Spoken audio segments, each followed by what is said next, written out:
No, bienvenidos a un nuevo episodio de La verdad detrás de tu historia. Hoy felices porque seguimos avanzando. Estamos en nuestro episodio número 7, querida audiencia.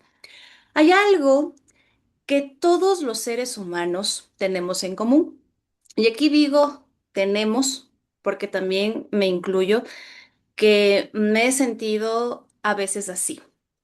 Que tenemos esas ansias, esas ganas inevitables de querer sentirnos bien, por supuesto. ¿Quién no quiere sentirse bien? Buscamos tranquilidad, buscamos respuestas, buscamos recuperar la estabilidad cuando algo nos duele.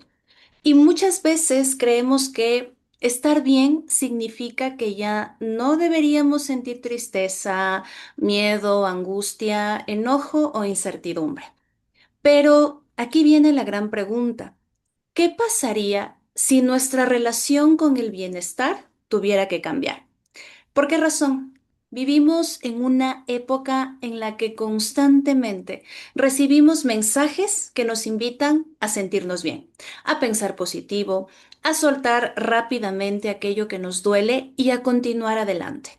Y aunque querer estar mejor es completamente humano, quizás pocas veces nos detenemos a preguntarnos, bueno, ¿y qué puedo hacer con aquello que inevitablemente también forma parte de esta experiencia? El malestar. Por favor, mucho ojo a esta palabra. ¿Por qué? Porque hay emociones que no desaparecen simplemente porque queramos que desaparezcan. Por supuesto, como les decía al inicio y me pasa a mí, todos quisiéramos que exista una varita mágica, una lámpara de Aladino para que todo pase, pero recordemos algo muy fundamental. Hay pérdidas, hay situaciones que necesitan tiempo. Hay preguntas que no tienen una respuesta inmediata y hay momentos muy cruciales de nuestra vida en los que no necesitamos encontrar rápidamente la manera de sentirnos bien, sino aprender a estar presentes con lo que estamos viviendo. Mucho oído, mucho ojo a todo lo que estoy comentando. Y la psicología contemporánea ha comenzado a poner especial atención en nuestra relación con nuestros propios pensamientos y emociones. No se trata necesariamente de controlar todo lo que sentimos, sino de desarrollar una mayor flexibilidad para relacionarnos con nuestra experiencia interna y al mismo tiempo continuar construyendo una vida que tenga sentido para nosotros. Y justamente por eso, este episodio número 7, además que el 7 me encanta, nos invita a mirar algo que puede resultar incómodo, pero profundamente humano. Aquí viene otra pregunta. ¿Qué hacemos cuando la vida no se siente bien? Entonces, para estas grandes interrogantes que sé que les llama la atención porque nos pasa constantemente, tenemos el privilegio de conversar con un profesional cuya trayectoria está muy vinculada precisamente a estos procesos. Así que, por favor, a traer su libreta para tomar apuntes, guardar esta entrevista y también prestar mucha atención a todo lo que vamos a tratar hoy, porque puede ser que nuestro invitado sea quien les pueda ayudar con esta información de cajón tan relevante e importante en estos tiempos. Así que hoy nos acompaña Gabriel Rosas, psicólogo clínico graduado de la Universidad Central del Ecuador, con formación especializada en terapia de aceptación y compromiso, análisis de la conducta y terapia integral de pareja. Gabriel cuenta con experiencia en el acompañamiento psicológico de jóvenes y adultos y ha trabajado con diferentes procesos emocionales, entre ellos ansiedad, depresión, duelos, rupturas de pareja y situaciones de alta complejidad emocional. Ha formado parte de instituciones como la Fundación Casa de la Familia, la Fundación contra la Violencia Jessica Jaramillo y el Centro Psicológico Perinola. Y actualmente es director del Centro Psicológico Descubrir. pero hay algo de su manera de entender la psicología que queremos destacar principalmente esta noche. Gabriel parte de una convicción muy poderosa. Permitirnos sentir es una de las capacidades más valiosas que tenemos como seres humanos. Y lo voy a volver a repetir. Permitirnos sentir es una de las capacidades más valiosas que tenemos como seres humanos. Y quizás esa idea nos plantea una pregunta. Con esto voy a cerrar esta bienvenida que puede acompañarnos durante toda esta conversación. Mucha atención. ¿Y si sentir aquello que queremos evitar no fuera necesariamente el obstáculo para estar mejor, sino parte del camino para construir una vida diferente? Yo me quedo sorprendida con esta pregunta, así que allí nos vamos a quedar, no sin antes darle la bienvenida a nuestra comunicadora Diana Narváez. ¿Cómo estás, Diana? Qué gusto tenerte hoy con nosotros. Hola, hola, ¿cómo están? Muy buenas noches. Súper feliz y contenta de tener a Gabriela aquí con una información valiosísima y como tú lo decías, Katherine, que a todos nos pasa. Y pues obviamente hay mucha gente que nos están viendo en este preciso momento que están pasando por situaciones complicadas de duelo en todos los sentidos, porque duelo no solamente es cuando alguien parte, sino también cuando dejas una relación, cuando inclusive hasta dejas un trabajo. Así que esta conversación va a estar súper interesante. Bienvenido, Gabriel. Gabriel, bienvenido también. Es un gusto tenerte con nosotros. ¿Cómo estás? Bueno, muchas gracias primero por la invitación. Buenas noches con todos los que vayan a sintonizar este video en su momento. Y pues buenas noches también, Katy, Diana, por la invitación. Estoy muy contento de estar aquí y pues espero pueda ser un espacio de conocimiento y sobre todo pues de poder llegar a las personas que nos escuchan. Y bueno, para arrancar entonces la conversación de hoy, queremos preguntarte. Muchas personas conocen la terapia porque ahora vemos que en redes sociales principalmente, que es el medio en el que más interactuamos y conocemos qué está sucediendo en nuestra sociedad, en el mundo, pues muchas personas conocen la terapia como un espacio al que llegan buscando dejar de sufrir. Desde tu experiencia como psicólogo clínico, ¿por qué sanar no significa necesariamente dejar de sentir dolor de inmediato? Ok. De cierta forma, dejar de sentir dolor, pues sería una lucha, en primera instancia, inganable. ¿Por qué? Porque esta experiencia es parte del ser humano, es algo inevitable. Nosotros podemos, por ejemplo, las cosas que nos importan, ya sea nuestra familia, en su momento nuestros amigos, nuestra pareja, nuestro trabajo, en algún momento por alguna situación externa, podría generarnos cierto dolor. Entonces, dejar de sentir dolor sería dejar de sentir que las cosas son importantes. Sería, pues, permitirnos de cierta forma dejar de ser humanos. Entonces, hay un concepto de un autor que me gusta mucho, pues, poder revisarlo, que se llama Stephen Hayes, que es el principal autor de la terapia de aceptación y compromiso, que menciona que la naturaleza del ser humano y el sufrimiento como tal es un concepto universal, el sufrimiento. Y yo le planteo muchas veces a mis pacientes, mi consultorio está en un segundo piso, entonces les digo, miren, veamos afuera las personas que pasan. Tal vez las vemos, sí, sonriendo, felices, van en sus autos y pues uno se compara y dice, bueno, mira, ellos están bien y yo estoy mal, pero en realidad no es así. Las personas que están abajo pasando también tienen sus sufrimientos, tal vez no sabemos qué es lo que estén pasando, no sabemos si tienen problemas en casa, no sabemos si fueron despedidos, pero tal vez, bueno, lo van aparentando de cierta forma, pero es algo universal. Entonces, dentro de esta cuestión, esta pregunta, me gustaría plantear también la idea de qué entonces sería sanar, porque obviamente estamos en eso de, bueno, voy a terapia supuestamente para no sentir dolor y pues entonces, ¿qué es sanar? Entonces, de cierta forma, el concepto real de sanar sería que podamos convivir de alguna forma con estas experiencias incómodas sin que terminen gobernando nuestra vida, sin que ese dolor termine declinando que ya no voy a salir, no voy a avanzar, no voy a continuar. Entonces el dolor va a venir, lo vamos a sentir, pero hay que, de alguna forma, podemos aprender maneras para poder avanzar con él. Entonces, eso es sanar. Sanar a veces lo confunden, como tú mismo dijiste, por redes, el hecho de sentirse siempre bien, sentirse siempre tranquilo, siempre en felicidad, siempre poder resolver todo, y no es así. El concepto real de sanar o de poder avanzar es también convivir con estas experiencias, tal vez no etiquetándolas ni buenas ni malas, simplemente como experiencias que sí van a generar dolor, obviamente porque tienen cierto grado de importancia en nuestra vida también, y poder buscar la forma de continuar. Entonces, eso es lo que podría plantear en esta primera instancia. Gracias, Ok, Gabriel. Gabriel.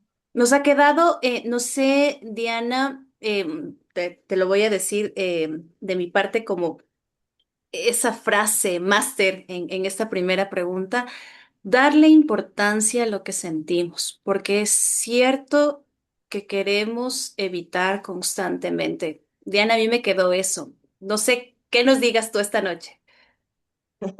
Bueno, sí, realmente hay una frase súper conocida que dice, lo que evitamos persiste, ¿sí? Entonces, de ahí parte mi pregunta. ¿Por qué tendemos a escapar de las emociones que nos resultan incómodas en lugar de comprenderlas? ¿Por qué nos resulta tan Ujú, complicado? ujú, ujú. Yo creo que parte principalmente de que etiquetamos a las emociones. No sé si ustedes han escuchado o a veces también llegamos a confundir de que hay emociones malas. O sea, que el ponernos tristes, el enojarnos, la ansiedad es algo malo. Entonces yo les pregunto, cualquier persona que está al frente ante una situación mala, digamos así, obviamente va a tratar de evitarla. Entonces, esa primera etiqueta es lo que produce que las personas digan, bueno, no, es que no tengo que ponerme triste, no tengo que enojarme, no tengo que sentir este dolor. Entonces, es por la etiqueta. Y en realidad no existen ni emociones malas ni emociones buenas. Simplemente son eso, emociones. Entonces, las personas que vienen a consulta usualmente tienen esa idea, ¿no? De que la ansiedad es una enfermedad, pero no es así. La ansiedad de alguna forma es una emoción que tal vez no hemos aprendido cómo convivir con ella, cómo llevarla, cómo gestionarla, más no controlarla, porque no podemos controlar muchas veces lo que sentimos, lo que pensamos, pero sí al menos gestionarla. Entonces, las personas escapan usualmente por ese concepto de que es algo malo, de algo que no tengo que sentir. Pacientes me mencionan, les pregunto, ¿cómo están? Y me dicen, me siento mal. Entonces, al describirlo así, me siento mal. Obviamente, pues van a tratar de que no se sientan así por mucho tiempo, no tener que pensar sobre ello. Entonces yo les digo, dale una emoción. A ver, dime, ¿cómo te sientes? Me siento triste. Y ahí les pregunto, ¿está mal sentirse triste? Y ahí es como, no. Entonces ahí empiezan como a profundizarlo, darse un momento, pues para poder sentir esta emoción. Entonces, eso es lo que podría como plantear también en esta partecita de que es esa etiqueta de que es algo malo, lo que hace pues que las personas la eviten. Sí, estoy muy de acuerdo, Gabriel, con esto. Y aquí me viene una cuestión también que me gustaría que nos compartas. El ritmo de vida que llevamos ahora, ¿crees también que de cierta forma, nos hace distraernos de darle esa importancia a sentir esas emociones que, como tú dices, no son malas y que también necesitamos estar con ellas a veces en reflexión? Ujú.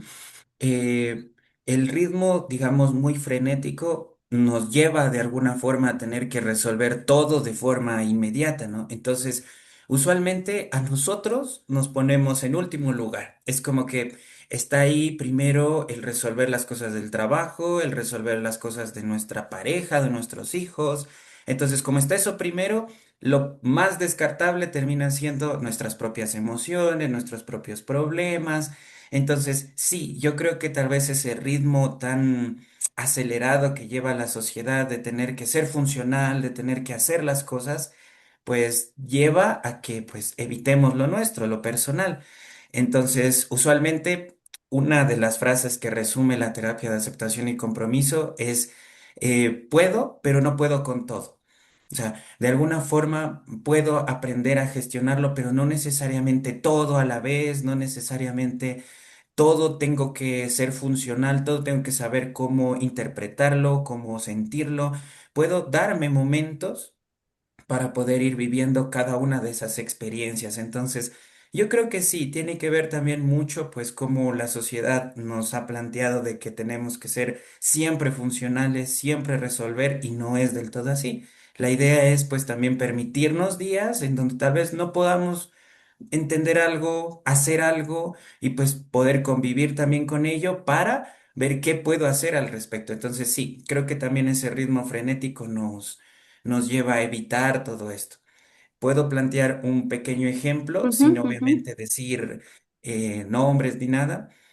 Su momento tuve una pareja que venía y siempre me decía, lo que pasa es que los horarios que tenemos son muy copados, es que tenemos tanto trabajo, tenemos esto, y ellos necesitaban comunicarse más. Ya hicimos muchas veces planes así como tal hora, tal día se van a comunicar, pero aún así, por todo lo que tenían que resolver, no se daban tiempo y obviamente eso hacía que la pareja pues termine con varios conflictos.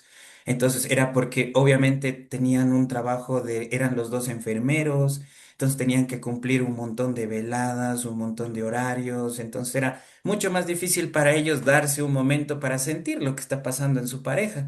Pero obviamente ya es algo más externo que pues necesitaba mejor organización y todo, pero sí se les dificultaba darse ese momento a sentir. Entonces, la respuesta es sí.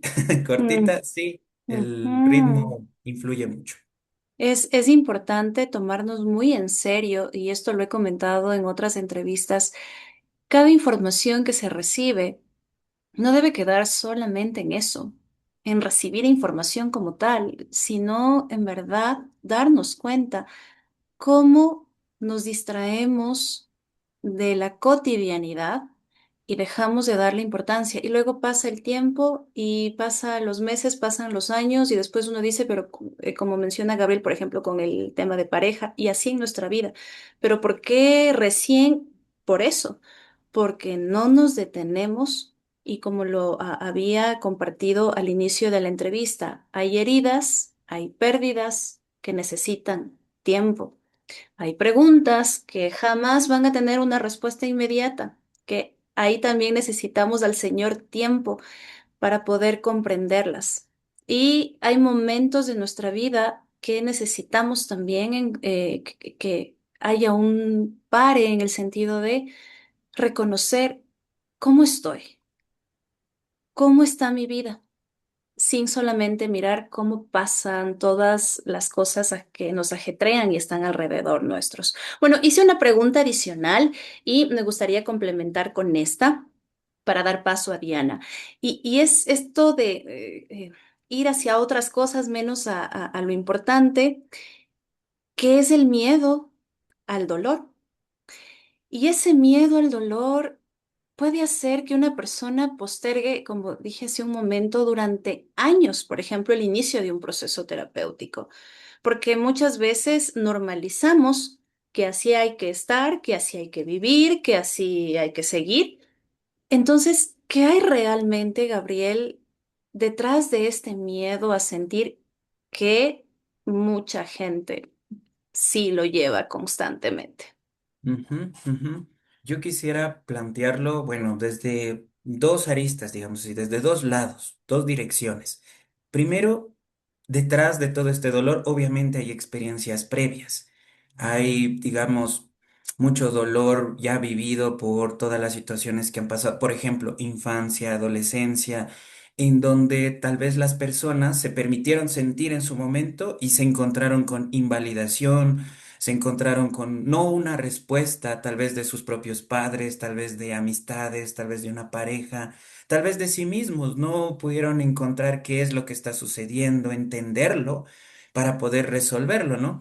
Entonces, obviamente, el miedo es una emoción que cumple una función de protegernos.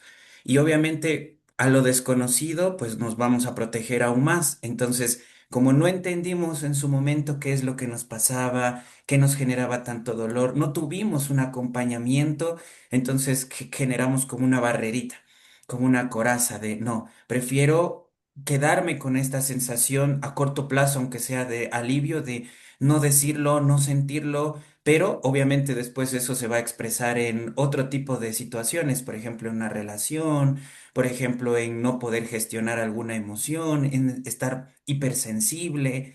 Nuestro cuerpo también empieza a reaccionar de formas, por ejemplo, no sé, malestares en el estómago, malestares en la cabeza. Entonces es como que están ahí, pero las personas obviamente van a decidir el alivio momentáneo que da ese momento, tal vez ya no sentir ese dolor, que un alivio con objetivo, que va a ser, bueno, siento esto que tengo, siento este dolor, va a ser con un objetivo para poder seguir adelante. No, prefiero quedarme con esto. Entonces, esa sería la primera línea que planteo, pero también hay otra. También a partir de todas estas experiencias, uno genera ideas como a futuro y dice, si voy a terapia, ¿será que voy a poder contener o gestionar todo esto que he venido acumulando? Es como que ya tiene un montón de experiencias, un montón de cosas y dice, ¿qué va a pasar? Tal vez si lo topo, el psicólogo, la psicóloga lo topa, ¿será que voy a poder con ello? Entonces también empieza como a generarse esas ideas y uno decide, no, mejor lo seguro, mejor mi zona de confort que he tenido a lo largo de todo este tiempo, que he venido construyendo y prefiero quedarme ahí que salir y pues enfrentar algo que no sé si voy a poder llevar. Entonces aquí, como decías, tal vez para iniciar un proceso terapéutico, también sería importante conocer qué es un proceso terapéutico. Entonces, la idea es que si una persona viene a terapia, va a recibir ese acompañamiento, va a poder relacionarse nuevamente con la idea de que sentir no es algo malo, de que tal vez vamos a sentir con un objetivo para retomar esa dirección de vida, para retomar aquello que era valioso y en su momento pues decidimos obviarlo, evitarlo o reprimirlo para no sentirlo. Entonces, pero con un acompañamiento. Dentro de mis sesiones yo digo que también es importante un trabajo por fuera. Por eso usualmente después de terminar las terapias yo les hago llegar una imagencita así como resumen de lo que trabajamos, estoy pendiente, mis pacientes pueden escribirme, pueden preguntarme qué hacer, tal vez alguna crisis yo les recuerdo, entonces como ellos se van relacionando con la idea de que sí, ok, yo puedo sentir la compañía tal vez de alguien, pero a la vez puedo llevarla a mí, como yo ser nuevamente esa compañía, yo ser esa persona que pueda entenderme, comprenderme, ayudarme a mí mismo. Y obviamente ahí se trabaja también, ¿no? Ya esas experiencias previas y esas ideas a futuro. Entonces, eso es lo que podría plantear. Detrás de todo ese miedo hay esas experiencias y esa no querer salir de esa zona de confort. Bueno, dentro de este miedo, bueno, muchas veces también reprimen los sentimientos de enamoramiento también. O sea, no solamente el miedo de olvidar o del dolor, sino también hay personas que evitan o que no reconocen ese sentimiento de estar enamorados y así muchas emociones más. Mira, Gabriel, muchas personas que se sienten mal piensan que están en un proceso en retroceso, o sea, estoy así y siento que estoy retrocediendo, que no estoy avanzando. ¿Cómo podemos identificar o diferenciar si es un proceso sano o que realmente necesita, en este caso, una terapia profesional? Mm, Es muy diferente, digamos, por ejemplo, que suceda algo y de alguna forma me ponga triste. Está bien, cualquiera nos podemos poner triste ante una situación adversa, una situación que pues no hayamos esperado, por ejemplo, una ruptura, un despido, pero algo que tal vez necesita más acompañamiento sería que pues esta tristeza se vuelva, digamos, tan, como decía esa palabra, que gobierne pues todos los aspectos de nuestra vida, o sea, como esa tristeza termine llevando las decisiones que podamos hacer, lo que podamos seguir evitando. Entonces, hay una gran diferencia, digamos, entre este alivio que, digamos, perdón, este dolor que lo podemos llegar a sentir, tenemos herramientas para gestionarlo, pero otro que ya termine volviendo nuestra vida que en su momento era funcional, disfuncional. Por ejemplo, ya no salgamos al trabajo, a pesar de que era importante para nosotros ese trabajo que conseguimos, no continuemos estudiando, a pesar de que nos esforzamos tanto en los primeros semestres, entonces es como, ok, todo eso va alrededor de diferenciar este malestar que tal vez necesita algún otro tipo de acompañamiento. Y algo que me gustaría plantear para tal vez ser hasta más claro respecto a esta diferencia es que una cosa muy grande y muy diferente es vivir con dolor y otra diferente es vivir en el dolor. Entonces, las personas que tal vez pueden relacionarse y vivir con dolor serían aquellas que, bueno, sienten este malestar, se dan tiempo para poder procesarlo, entenderlo, pero no termina direccionando y gobernando su vida ese dolor. Pero vivir en dolor es como vivir en una burbuja, digamos así, como el, es que esto ya me lo merezco, lo empiezan a llevar a sí mismo, es que esto que pasó, pues tal, probablemente fue mi culpa. Entonces se encierran en eso y pues ahí tal vez necesitan algún tipo de ayuda para, como saben decir, como reventar esa burbujita y reconocer pues todo el panorama completo, qué fue lo que sucedió, qué tal vez necesita. Entonces, hay una gran diferencia en eso. Y eso creo que diferencia también el malestar que lo estamos sintiendo como parte de un proceso y el malestar pues que ya necesita tal vez un tipo de acompañamiento, obviamente para iniciar un proceso. Entonces, ese sería como el indicador. Personas que puedan vivir con su dolor, relacionarse bien con aquello, con lo que suceda, se permitan vivirlo. Tal vez están bien, no todos necesitan terapia. Tal vez pueden llevarlo, gestionarlo, pero algunas personas que no sepan cómo, no lo entiendan, no tengan herramientas, podrían dentro de este espacio aprenderlas y tal vez ya poder gestionarlas por sí solas. Entonces, eso es lo que podría plantear como esa diferencia entre una y la otra. Es muy interesante todo esto, Gabriel, y dentro de eso se me vino algo muy personal que puede ser que muchos de ustedes también se sientan relacionados. No sé por qué se me viene esta pregunta. Creo que también esa parte de no querer sentir, de no querer ver lo que estamos evitando, es porque a veces nos puede llevar a tomar decisiones que no queremos. Quizá poner un límite a alguien muy importante en nuestra vida. Sabemos que los límites son de diferente índole porque a veces asumimos que los límites siempre es distanciar a alguien de mi vida o alejarme. A veces un límite es puedo convivir con esa persona o tener una relación con esa persona, pero ya no de la misma forma. Quizá Ujú. porque hay un maltrato, porque hay agresión, qué sé yo.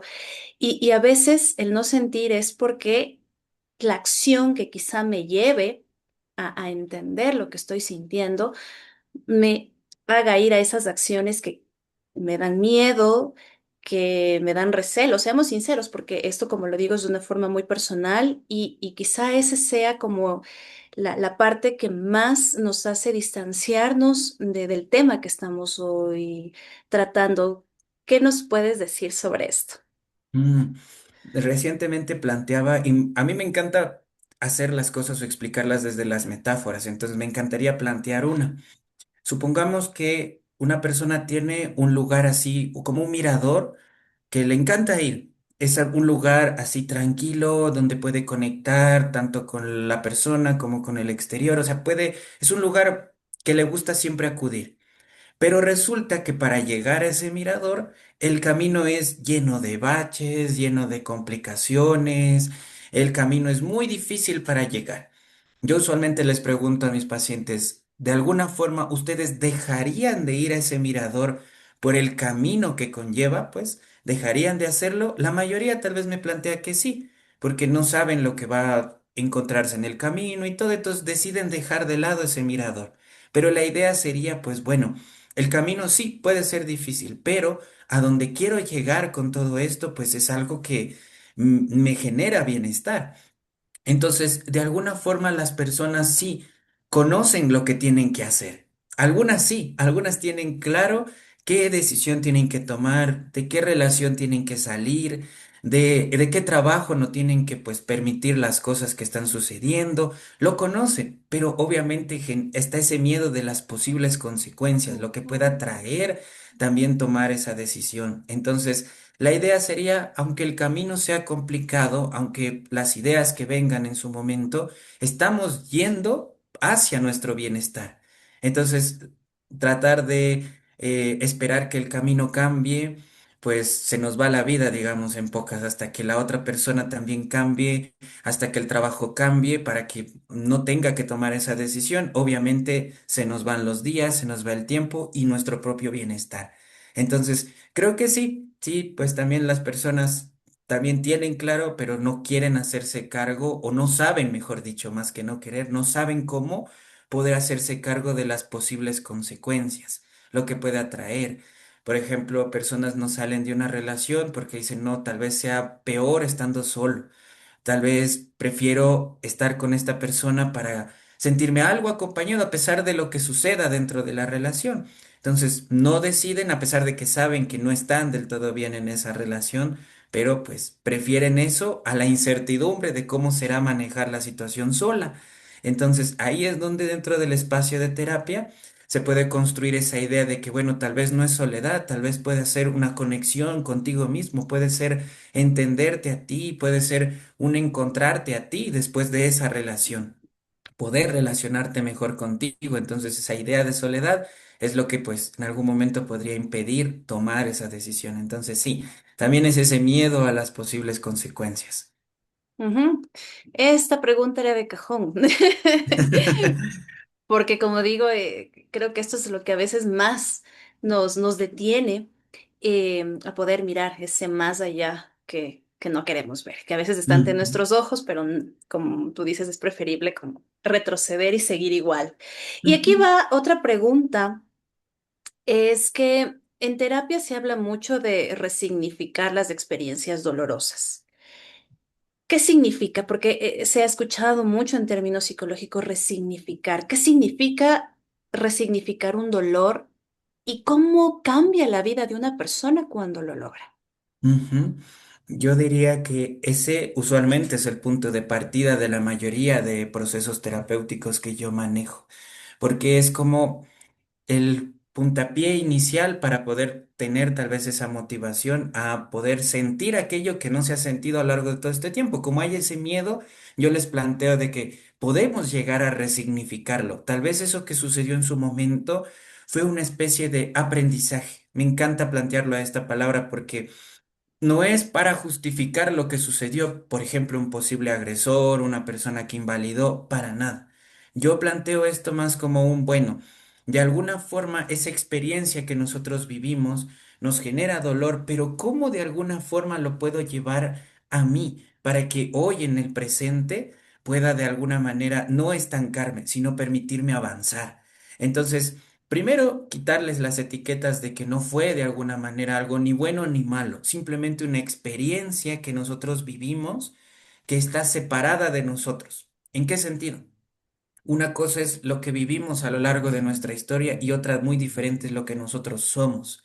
Entonces, empezar a reconocer que la otra persona tuvo esa invalidación con nosotros, no porque yo tenía algo que ver o porque fue mi culpa, simplemente fue esa persona.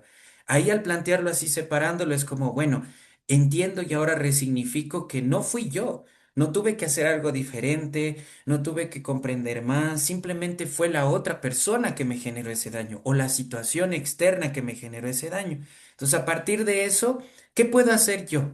¿Qué puedo hacer de aquí en adelante, tal vez con eso que yo viví, para poder, como les planteo, avanzar? Entonces, de cierta manera, esta experiencia que nosotros vivimos, así sea, sí, desagradable, en cierto punto hasta traumática, pues nos pudo haber brindado ese conocimiento para hoy decir, esto no quiero en mi vida, esto de cierta forma no lo quisiera volver a repetir. Entonces, resignificar sería como entenderlo en primera instancia, separarlo de nosotros y pues a partir de ese conocimiento ver qué puedo avanzar. ¿Qué puedo continuar? Entonces, ahí cuando la persona ya lo entiende así, tal vez ya se lo permite más. Es como, bueno, es verdad, o sea, también sentirlo no es solo que voy a explotar y voy a estar ahí con ese malestar constantemente, ya no voy a poder vivir. No, al contrario, al entenderlo, al separarlo de nosotros y obviamente al tomarlo como un aprendizaje, nos va a permitir avanzar de mejor manera. Entonces, eso podría plantear como el resignificar, qué es para mí y que la mayoría de mis procesos, pues, los trato de trabajar con algunas herramientas y todo. Entonces, eso es lo que podría plantearles. Perfecto, Gabriel. Interesantísimo. Bueno, realmente nosotros vivimos también en una sociedad en la que olvidar nos invita a irnos a tomar unos traguitos, conocer otras personas para refugiarnos. Realmente, ¿qué consecuencias tiene reprimir o evitar nuestras emociones durante mucho tiempo? ¿Sí? Y buscar estas alternativas. O sea, ¿esto nos detiene el tiempo para sanar o realmente sí funciona? Mm. En realidad, yo quisiera plantearlo así. Sí funciona a corto plazo. Ya, en ese momento, la persona que cree que tal vez ir a ahogar sus penas al alcohol, en ese ratito, sí, ya la superé. O la persona que dice, bueno, voy a estar con otra persona, como saben decir, el clavo saca otro clavo. Ya, en ese rato se siente bien, listo, en ese momento. Pero el problema aquí es como tú lo planteabas, a largo plazo.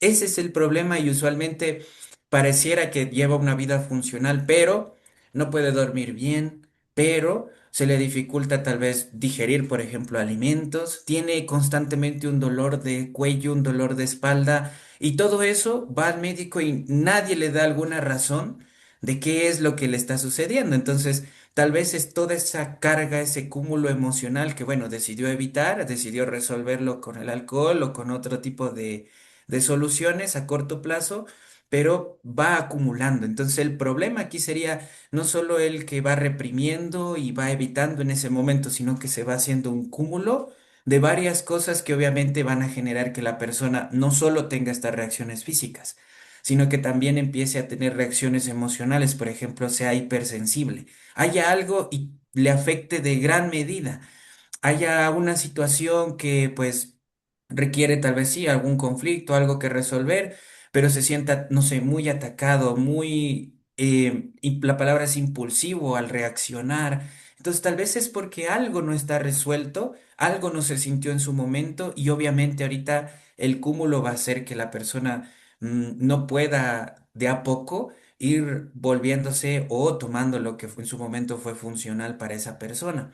Algo que también me encantaría poderlo plantear y es dentro de lo que yo trabajo en terapia, que es que a lo largo de todo ese tiempo por ir tratando de sostener o controlar todo eso no resuelto, hace que la persona se aleje de lo que en realidad importa, de su dirección de vida. Es como que solo está centrado en el malestar, en cómo hago para no sentirme así. Y se olvida de pues lo que era su dirección de vida y dirección de vida me refiero a lo que era valioso para sí mismo, lo que le importaba, porque estos dos conceptos de dolor e importancia no se pueden separar. No, no hay un concepto que diga, bueno, es algo que me duele, pero no me importa o es algo que me importa, pero no me duele. No, no es así. Es junto, entonces, al estar evitando el dolor, también indirectamente está evitando lo que en realidad le importa a la persona, lo que es valioso. Y va a llegar un punto en donde sienta que su vida no es del todo lo que esperaba, no es todo tal vez satisfactoria, no se va a sentir del todo bien, va a perderle ese sentido. Entonces, acumularlo funciona en su momento. Tal vez sí, a corto plazo, reprimirlo también, olvidarlo. Algunos pacientes míos me mencionan, yo ya lo olvidé, ya, yo ya no me acuerdo qué pasó y todo eso, entonces como ya, funciona en ese momento, pero cuando suceden cosas, por ejemplo, similares, cuando pasa, no sé, alguna situación difícil, ahí sale todo ese cúmulo. Entonces, eso es lo que genera pues el reprimirlo o evitarlo durante mucho tiempo. Está tan interesante toda esta información, Gabriel.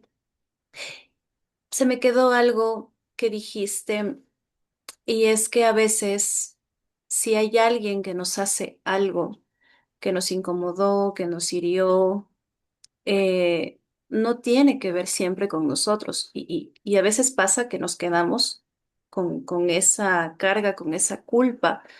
Y recuerden, y esto es muy importante, entender que no siempre lo que el otro hace hacia nosotros es lo que define quiénes somos. Esto de cajón me encantó, Gabriel, porque nos quedamos a veces con ese chip insertado y empezamos, perdón, a tener problemas en el autoconcepto, en nuestra valoración, en cómo nosotros nos expresamos al mundo, en lo que hacemos. Vamos perdiendo esa autenticidad por generar todas esas cargas de lo que el otro hizo y no siempre, perdón que vaya un poco atrás, pero resignificar el dolor es para quedarte instalado. Y yo diría incluso hasta victimizarnos por eso, sino más bien entender que aunque esto dolió, no define quién yo soy y quién puedo llegar a ser y continuar la vida. Esto es muy importante porque a veces nos quedamos mucho con lo que el otro hizo y es como Ujú, que guardamos eso en nuestro saquito de vida y vivimos desde ese punto. Esto es crucial, me encanta todo este tema, Gabriel.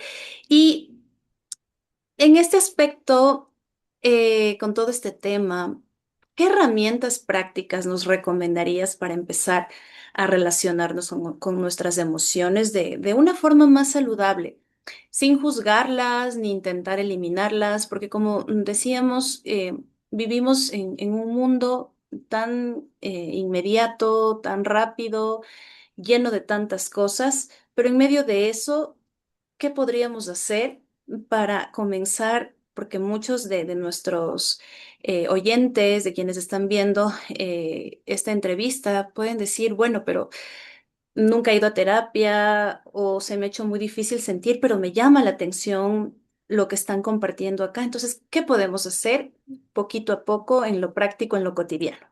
ujú.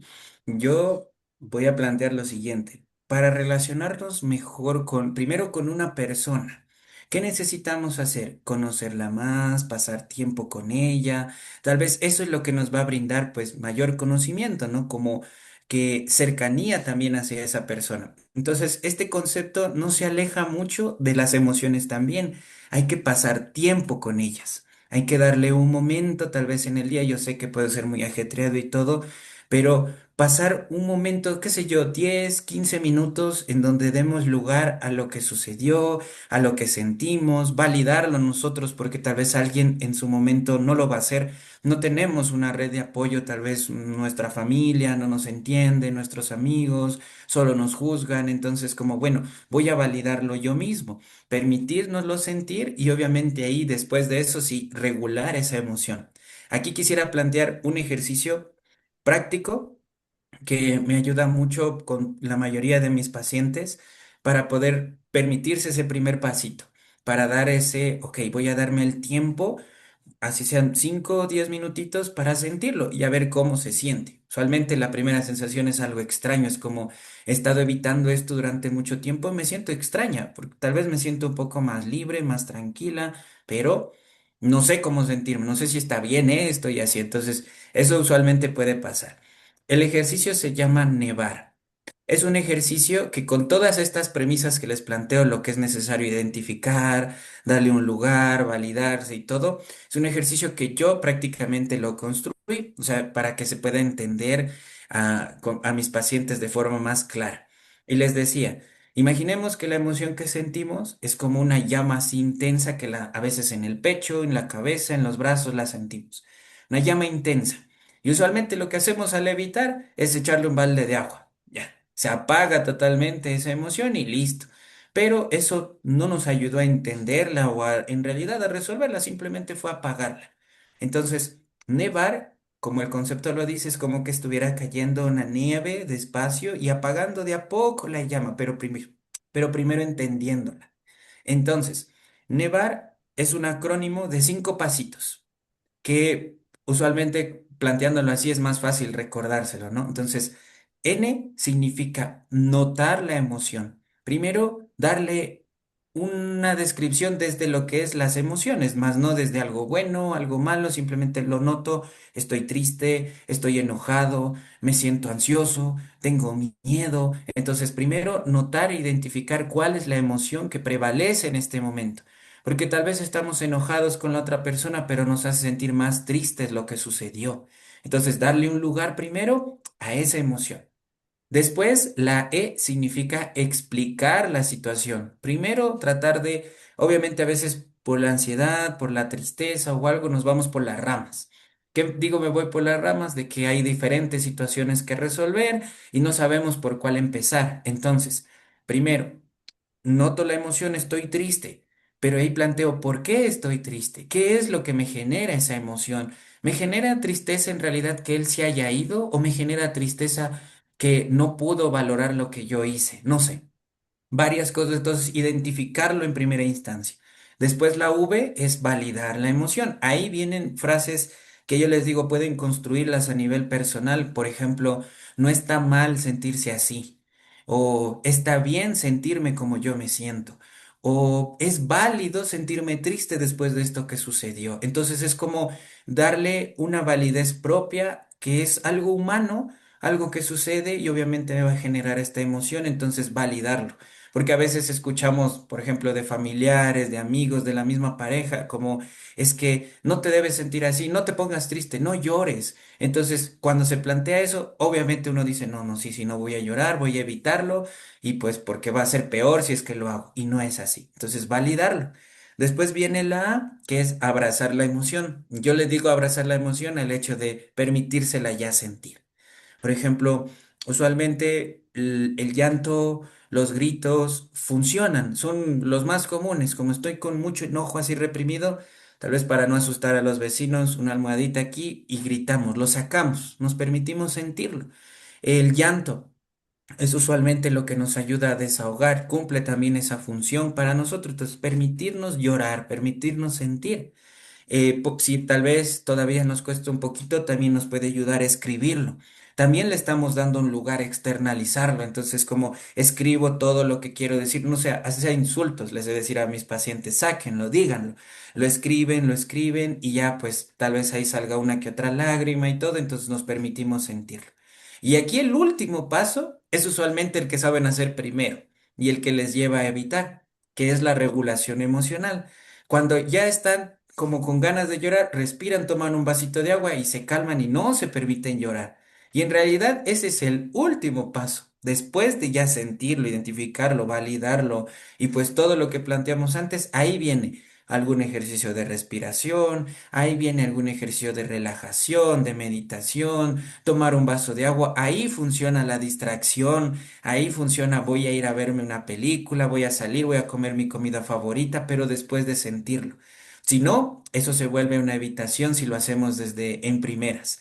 Por eso hay algunos psicólogos que pues obviamente deben plantearlo así, más no como un, bueno, se siente triste, se siente ansioso, respire. No. Se siente triste, se siente ansioso, siéntalo, identifíquelo. ¿Qué le generó esa emoción? ¿Qué es lo que está sucediendo? Sepárelo de usted, entiéndalo. Y ahí después sí, respire. Entonces, ahí viene la clave, pues, de este ejercicio. Y es un ejercicio muy práctico, que bueno, podrían practicarlo. Es más, qué bueno que las personas, no sé, que estén viendo en su momento este video, lo puedan ir pausando, puedan ir haciendo pasito a pasito y pues, igual si tienen sus dudas sobre la técnica, pues las responderemos. Eso es lo que quería plantearles.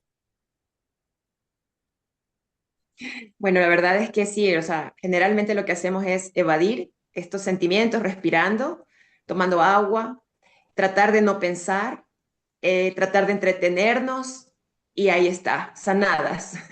Y resulta que después lloramos, nos sentimos mal, tenemos ira por dentro, nos desquitamos con otras personas y después decimos, pero no sé por qué estoy así. Ujú.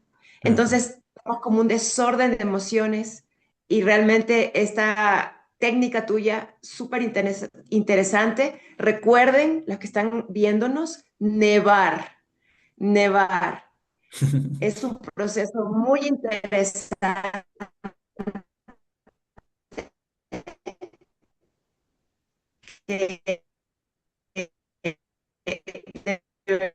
deberíamos practicarlos todos realmente. Va mi siguiente pregunta, Alicia. ¿Qué transformación has observado en las personas cuando dejan de luchar contra su dolor y comienzan ya a comprenderlo? Sin relevar información confidencial de tus pacientes, por supuesto, porque no quiero que se sientan expuestos, pero sí es importante conocer cómo te ha ido con este proceso. Ujú. Me encanta explicarlo de una forma, hasta puede sonar graciosa, porque tengo obviamente colegas también y es necesario a veces hacer estas supervisiones de caso, comentar cómo vamos y todo. Y igual mi colega del centro, un día le planteo, le digo, yo sé tal vez cuando las personas ya están en una etapa de seguimiento, por ejemplo, ya no necesitan venir una vez por semana, tal vez una vez cada 15, una vez al mes, cuando ya hablan como psicólogos. O sea, cuando prácticamente yo estoy, entro a la sesión, le pregunto cómo estoy, me plantea lo que sucedió, pero después es, pero me acordé de la técnica, me acordé de esta habilidad, me acordé de este concepto y empiezan a resolverlo. Y es como, ok, entonces vamos bien. Entonces es como la transformación, digamos así, que más he podido definirla de esa forma, ¿no? Están hablando como psicólogos, ya, como conocer, pues ya lo que pueden hacer, lo que está sucediendo, lo que están sintiendo, lo pueden reconocer. Y también podría plantearlo desde, obviamente, en la terapia de aceptación y compromiso también se trabaja bajo posturas también teóricas y todo, y hay un planteamiento que me ayuda también a entender todo esto que es el Hexaflex. El Hexaflex es un modelo de 6 etapas que se trabajan pues sesión a sesión o se trabajan a veces un poco más, con más tiempo dependiendo de la persona, pero ese modelo ya al ver cómo el nivel de flexibilidad psicológica, por eso es Hexaflex 6 modelos de flexibilidad psicológica, ya empieza la persona como a tener más apertura a sentir, a entenderlo. Entonces, como ya tiene más flexibilidad, ahí yo voy descartando como cada uno de los modelos. Digo, a ver, el primero trata de separar la situación de lo que sucedió de lo que es la persona. Y yo le escucho decir cosas como, bueno, pero eso pasó, mas no soy yo. O escucho frases, por ejemplo, de que, bueno, eso lo hizo la otra persona y también reconoce qué es lo que hizo ella, tal vez qué podría mejorar y todo, sí, pero lo va separando, entonces ya no está tan fusionada con la culpa, las ideas de que tal vez pude haber mejorado, tal vez pude haber hecho algo diferente, pero no, ya lo separa.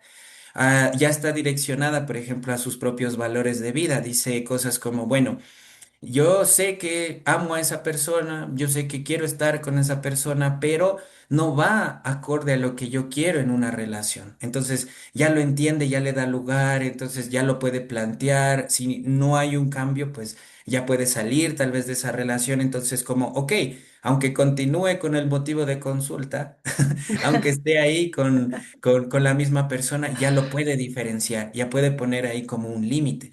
Entonces, como que yo voy viendo todo eso en las sesiones de seguimiento y eso pues también me llena a mí pues muchas veces de mucha satisfacción, mucha felicidad, ver cómo ellos ya lo van planteando así. Ya me dicen, mira, me acordé de la flecha, me acordé del mirador, me acordé así de los diferentes ejercicios que hacemos y es como, pero lo resolví.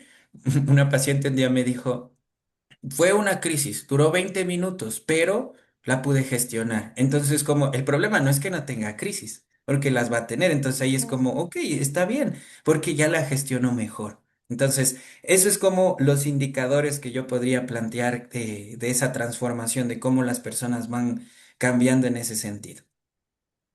Muy bien. Y recuerden que las distracciones, cuales sean que elijamos cuando nos sentimos mal, solo nos van a dar alivio a corto plazo. Yo quería recordarles como un breve resumen muy cortito de lo que hemos conversado para que lo tomemos en cuenta, porque como iniciamos la entrevista de hoy, es que es algo que comúnmente hacemos. Y a veces no le ponemos un freno a esa dinámica. Entonces es importante hoy mirarnos y comprender que muchas de esas acciones que son inmediatas, lo único que hacen es darnos, entre comillas, un aliciente, un ya todo va a estar mejor, pero va a durar muy poco tiempo y después sí, vendrá a lo que tenemos que enfrentarnos. Y qué mejor que podamos recibir esta información y en prevención podamos decir ya, creo que es momento de darnos una oportunidad. Y dentro de esto va mi pregunta. ¿Cuál es el error más frecuente que cometen las personas cuando inician un proceso, cuando empiezan contigo y quieren, pero así, resultados inmediatos y a veces incluso es como que le quieren obligar al psicólogo, al terapeuta, que sea el que ya le solucione las cosas, donde nos ponen la responsabilidad a nosotros, inclusive a veces se sienten molestos porque ya esto tenía que haberse solucionado y por pronto y todavía no veo nada. Entonces, aquí sería muy importante qué expectativas hay que cambiar aquí en los pacientes. Ujú, ujú.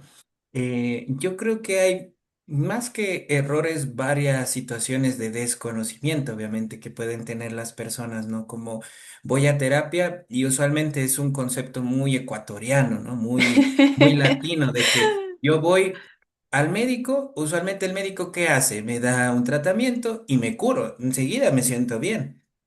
Y obviamente piensan lo mismo de que el psicólogo también plantea lo mismo, de que voy a una sesión y ya, suficiente, ya me debe decir cómo hacer, qué resolver, ya me debe plantear pues por dónde llevar mi vida y ya prácticamente resolver todo en una sesión. Entonces, esto se le conoce como la idea del modelo médico, de que usualmente van a consulta y piensan que va a suceder lo mismo. Entonces yo a mis primeros, los pacientes en las primeras sesiones, yo les suelo plantear esto, les digo, y pequeño spoiler, le digo del proceso que vamos a tener.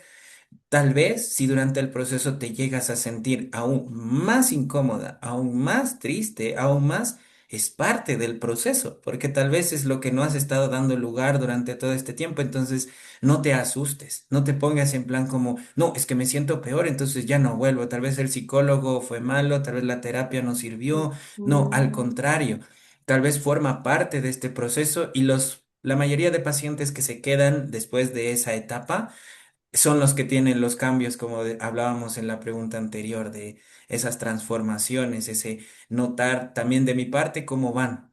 Entonces, eso es una. Lo otro es lo que igual tú ya lo describiste un poco, de que piensan que el psicólogo es el que va a resolver, que el psicólogo es el que de alguna forma me va a decir qué hacer, me va a plantear ya la solución de toda mi vida en una, dos, tres sesiones. No. Entonces, usualmente lo sé describir así. Es como una persona que tal vez necesite ir a terapia, esté perdida en un bosque oscuro. Obviamente le va a generar miedo y todo. Y la idea de terapia no es que venga una persona, el psicólogo en sí, le dé la manito y le ayude a salir del bosque. No. La idea del psicólogo es, tengo una linterna, conozco cómo usarla, te la presto, te la enseño, te enseño cómo usarla y tú vas a salir sola del bosque. Entonces, esa es la idea, pero obviamente vienen muchas personas y me preguntan directamente, ¿pero qué hago? ¿Pero qué le digo? Y por eso hoy hay un montón de memes en redes sociales que dice que, bueno, el psicólogo me dijo que le termine. No, el psicólogo no direcciona esas cosas. Entonces, usualmente ese es otro error, bueno, otro desconocimiento que pueden tener como las personas. Y pues otro que podría plantear también y muy latino, muy ecuatoriano, que es el esperar muchas veces al final. También es como ya nos sentimos mal, en lugar de prevenirlo, tienen obviamente el desconocimiento y creen que ya ir al psicólogo es cuando está loco, cuando ya está, y describen así, ¿no? Y en realidad nadie está loco, simplemente no entienden pues sus experiencias, ujú. no han podido pues gestionarlas, más no es locura, pero lo plantean así, entonces como, no, hasta el último, y ahí obviamente ya va a ser más complejo el caso, más compleja la situación, y aún así vienen con la idea de ya me atreví a ir a sesión, pero no me resolvió nada, solo hablamos y todo eso. Usualmente las primeras sesiones es eso, entender el contexto y todo, y es como, pero ya no sé qué hacer igual, entonces gasté mi dinero y todo, y no es así. Entonces, ¿qué expectativas tal vez podríamos cambiar después de estos posibles, digamos así, desconocimientos? En primera instancia podría ser entender que la terapia es un proceso. No es hago A produce B. No. Voy a terapia, me recupero. No, no existe esa terapia psicológica. No existen las terapias que a veces plantean como ven a una, dos sesiones y te resolvemos la vida. No, no existe eso. Es un proceso. Entonces, la primera expectativa sería entender lo que un proceso de altas, bajas, en donde me sienta bien, me sienta mal, pero lo vaya entendiendo, lo vaya resolviendo, vaya adquiriendo herramientas nuevas. Entonces, eso podría resolver como estas expectativas, entender lo que es un proceso, no verlo igual que la medicina, verlo como una apertura diferente, que cada persona va a tener un, por ejemplo, me preguntan, ¿en cuánto tiempo se resuelve la ansiedad? No, a ver, ¿en cuánto tiempo podemos llegar a entender lo que te sucedió? Y eso obviamente es individual. Por eso yo no planteo al principio de las sesiones como cuánto nos durarían. El proceso es como muy cerrado, pienso yo, muy simplista tal vez el decir, bueno, sí, en 8 sesiones se acaba. No es así. Tal vez mientras vayamos avanzando, y esto también podría ayudarles mucho, que a veces uno viene porque dice, bueno, me siento mal en mi relación, ya, pero resulta que ese fue el motivo de consulta, pero no es lo que tal vez tengamos que resolver, porque haya Ujú. cosas que tal vez vivió en su infancia, en su adolescencia, que no están resueltas, que no la hayan comprendido y eso le esté llevando a tener esta relación. Entonces, también entenderlo así como un, bueno, yo voy, pero también puede ser un proceso pues diferente al que voy. Entonces, esas son como esas expectativas que podría plantear que podrían mejorar la idea o la iniciativa de acudir a un proceso de terapia. Perfecto. Bueno, Gabriel, bueno, realmente este tema de heridas, como tú ahorita mismo lo planteaste, pueden ser de infancia, de adolescencia, de adultez, y yo pienso que a todos nos pasa. Yo pienso que no hay una persona en el mundo que no venga arrastrando una emoción desde mucho antes, ¿sí? Para finalizar, ¿qué lleva estas emociones que ya llevamos años evitando? Enfrentar una pérdida, una rotura, una herida, el trabajo, una amistad, ¿por qué no? ¿Cuál sería el primer paso, digamos, de estas emociones antiguas? Pongámoslo de esta manera para que toda nuestra audiencia lo pueda entender. ¿Qué primer paso tú le podrías recomendar para que comience ya un proceso de sanación? Ok.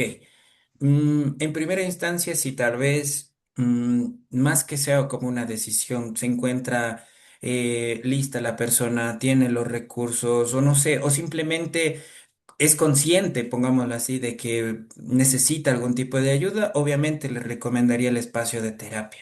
O sea, como en primera instancia, si pues todo da para que la persona pueda tal vez acudir, pues en buena hora. O sea, lo mejor que puede hacer para sanar, para entenderlo y todo es ir a un espacio de terapia. Eso sí, recomendación, sí que pueda analizar bien o preguntar sin miedo a los psicólogos también que al que va a acudir, ¿no? Como preguntarle tal vez cuál es su enfoque, tal vez si tiene especialidad en un poco en el caso que va a trabajar, o Ujú. sea, como que pueda informarse también para que se sienta desde el principio segura y pues partir de eso. Pero si en todo caso, pues entiendo por A o B circunstancias, por ejemplo, por condiciones económicas, por la indecisión, por el miedo que también es válido, yo les plantearía que partan primero no culpándose. No culpándose por sentir así. Y les voy a plantear, rato no la nombré nomás la metáfora de la flecha, pero me encantaría plantearla. Imaginemos que estamos caminando así y de la nada aparece una flecha y se nos clava en nuestro hombro, ya sea en el izquierdo, en el derecho, pero se clava. En un principio, obviamente nos va a generar dolor lo que clavó la flecha, lo que generó en nuestro hombro, nos va a generar algo de ansiedad, no saber qué hacer y todo. Pero qué tan absurdo suena que en lugar de curar esa herida, en lugar de darle un lugar, en darse un tiempo para recuperarse, quitarse la flecha y volvérsela a clavar. Suena muy absurdo en primera instancia, ¿no? Pero eso es lo que pasa cuando ya sentimos un dolor, pasa una situación complicada, tenemos que sentir esas emociones y más encima nos culpamos por sentirnos así. Entonces, como estoy triste, pero no quiero estar triste. ¿Y qué va a pasar ahí? Cuando se ponga triste, más dolor le va a generar por no saber cómo resolverlo. Entonces, yo les plantearía que en primera instancia, si hay una situación complicada, no se culpen por sentirse así. Es muy válido que puedan practicar nevar, en primera instancia, si tal vez es muy difícil encontrar qué es la situación que les generó pues ese malestar, tal vez podrían primero escribirlo, ordenar sus ideas, si tal vez también sigue siendo muy complicado entenderlo, bueno, tal vez sea necesario un tipo de acompañamiento. Entonces, igual. Si no es de forma privada, también podrían acudir a varias instituciones de forma pública. No solo me refiero al Ministerio de Salud, sino también hay algunas fundaciones por todo Quito, en Ecuador, pues que trabajan con ese estilo de entender la parte económica y les podrían también acompañar en eso. Entonces, qué mejor que sean esas dos ideas, ¿no? O ir a terapia y si no, todavía al menos no culparnos por sentirnos así. Ese sería como un primer pasito. Ya, perdón, solamente quiero reforzar un poco esa pregunta porque pienso que no todas las personas tenemos como esa capacidad de reconocer que me siento triste, siento algo, pero es que no sé qué me pasa. Porque hay personas que de pronto son un poquito más espirituales o de pronto se conocen más internamente. Hay personas que viven en cambio en modo avión, en modo aquí y ahora y se acabó. Pero sin embargo, ¿cómo estas personas pueden reconocer que tienen una herida y poder trabajar en eso? Puede ser que se sientan en este momento tristes, o hay personas que tienen ira. O sea, si uno las toca o les grita, se vuelven muy irritables, pero no saben qué es lo que está pasando en ellos. O sea, ¿cómo pueden reconocer que necesitan sanar algo? Mm. Cuando una de mis pacientes, igual que ella estaba hablando como psicólogo, me lo planteó ella y fue algo que me llevó también a plantearlo después, replicarlo con otras personas. Y me dijo, yo no sé qué siento, no sé qué me pasa y todo eso, pero al menos me ayuda a reconocer que estoy sintiendo algo. Entonces, previo a saber de forma específica qué pasó, qué tengo que resolver y todo eso, es la idea de validar de que estás sintiendo algo, nada más. No sabes si tristeza, no sabes si enojo, no sabes si miedo, no sabes si fue infancia, adolescencia, cosas del presente, pero al menos reconocer que estoy sintiendo algo y obviamente algo tiene que cambiar. Algo tengo que hacer diferente. No sé qué, pero tal vez empezar con ese pasito previo, digamos, ¿no? A identificar como solo el hecho de decir, bueno, estoy sintiendo y está bien sentir. Está bien darle su lugar. Tal vez yo lo sé plantear así a veces como una tela de araña, así que está todo enredado, todo. Entonces, tal vez al darle ese lugar de que estoy sintiendo, de a poco vaya desenredándose eso, dándole un tiempo también como a ver. Ok, no entiendo todavía, pero no está mal no entenderlo, porque obviamente lo he estado reprimiendo a lo largo de todo este tiempo, entonces está bien también no poder con todo, está bien no tener claro todo, entonces es como trabajar mucho esa culpa y llevarlo más como a ver qué puedo hacer de a poco. mm, si no he resuelto cosas, no entiendo qué me pasa, tampoco lo voy a resolver con un ejercicio, tampoco lo voy a plantear con una sesión de terapia, entonces voy a darme el tiempo para vivir ese proceso y tal vez irlo entendiendo. Tal vez en lugar de ir como al pasado, ver también algo que podría ayudar. Tuve una paciente que un día me dijo, yo no recuerdo nada de mi pasado. Entonces, para poder de alguna forma saber qué es lo que hay que trabajar, nos fuimos al presente y le dije, bueno, no hablemos del pasado, hablemos de cuáles son las dificultades hoy en el presente. Y me dijo, bueno, hoy tengo varios conflictos, no estoy bien en mi relación, no sé cómo llevar esta situación de la soledad porque vive en otro país. Entonces, como está todo eso, entonces eso tal vez en algún momento fue una herida antes, el tema de la soledad, el tema de que no se relacionaron bien contigo o no te relacionas bien contigo, entonces como no necesitamos tal vez como investigar tanto del pasado, sino ver qué está sucediendo hoy. Entonces, eso podría ayudar también como para partir, ni pasado ni futuro, sino qué pasa hoy, cuáles son mis dificultades hoy. Y eso tal vez pueda ser más claro, ¿por qué? Porque las está viviendo. Entonces, como las está viviendo, entonces las puede ir reconociendo día a día, dándose el tiempo. Entonces, eso es lo que podría plantear en esta pregunta. Ujú. Bueno, gracias, de verdad, toda la información. De hecho, hoy nos hemos extendido un poco más el tiempo. Nos han quedado todavía muchas interrogantes porque es un tema que da mucha información de qué seguir hablando y porque es algo que, como les decía, hay que tomarlo muy en serio, porque mucho de esto es lo que también está afectándonos a nivel individual y si luego lo vemos en macro a nivel relaciones, luego familia, luego amistades, compañerismo, trabajo y, ¿por qué no?, sociedad. Y les quiero dejar con esta reflexión.